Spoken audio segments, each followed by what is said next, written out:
Hey, this is Wayne with On Time Appliance out of Richardson, Texas. Today, a customer brought us in a Whirlpool Duet front load. What we're going to do is go through the steps and procedures of diagnosing and then repairing the machine. What it does, it sounds like an airplane trying to take off. It just... So, we're going to show you a little description, a little video of what it's doing, and then we're going to break down. It's the rear bearing is what we're changing, the inner drum. So, let's get to it.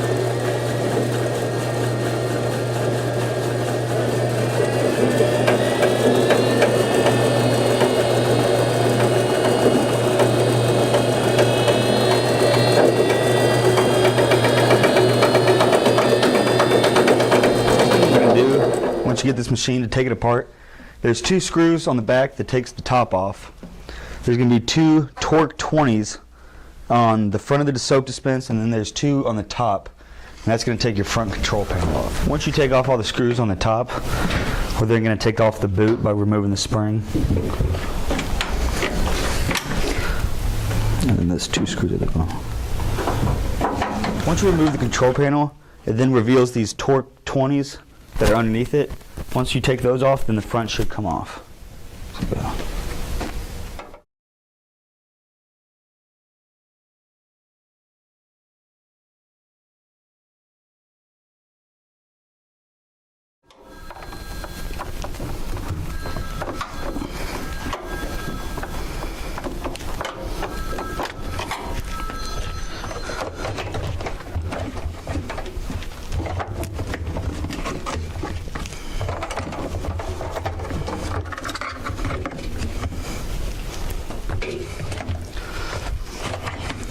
Once the clamp is removed, the boot pretty much slips out.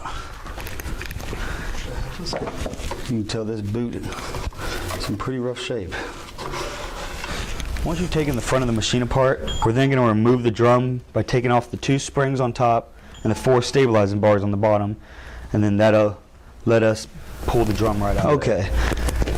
I put it up on a stand just so everyone can see it a little bit better, but what we're going to do, there's four stabilizing bars. Pop down this little tab and just give these a twist, and these are going to come off like that. What we're going to do is pull the motor off to prevent damage from the motor and just to make it lighter for us when we actually pull out the drum.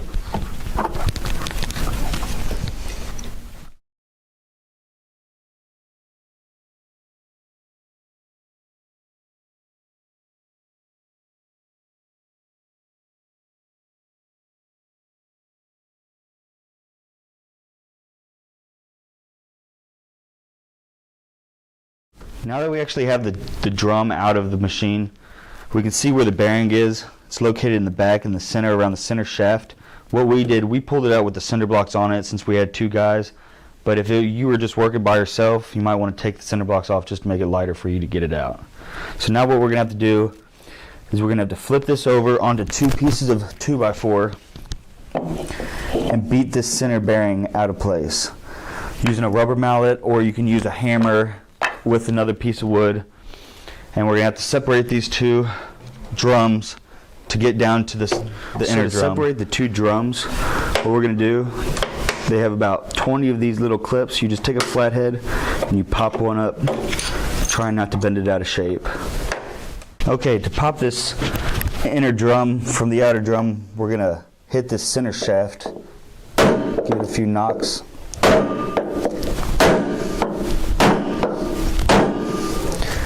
I broke the 2x4. Okay, wiggle it out.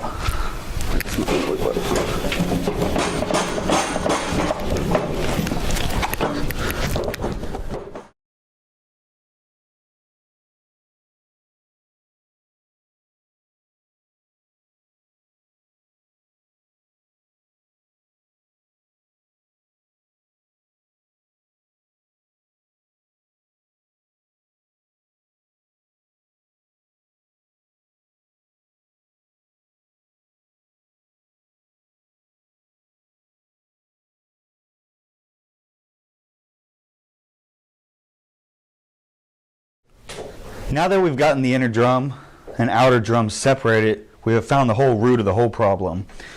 Actually, what's happened here is the center shaft has bent, which has wallowed out the bearings, messing up the whole cavity of where the bearings are actually pressed into place. So on this machine, it's not repairable. Just because in order to repair it, we're going to have to get the back portion of the outer drum and the whole inner drum to make this where it actually keeps the seal and keeps water from getting into the bearings.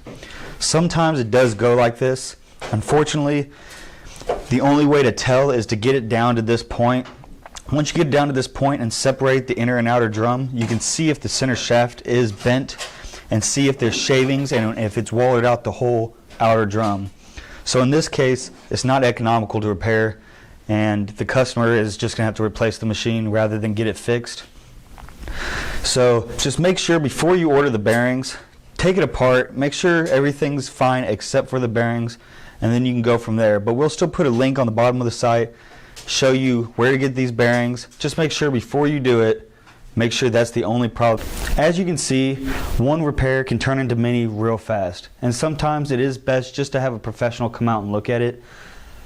In our case, how we did it today, we had no idea that the shaft was going to be bent, and see, in your situation, you would have bought the bearing, got it down to this point, and have wasted all your time and money on the bearing. With us, we have wasted our time, but not as much money as the customer would have wasted on buying the own part themselves.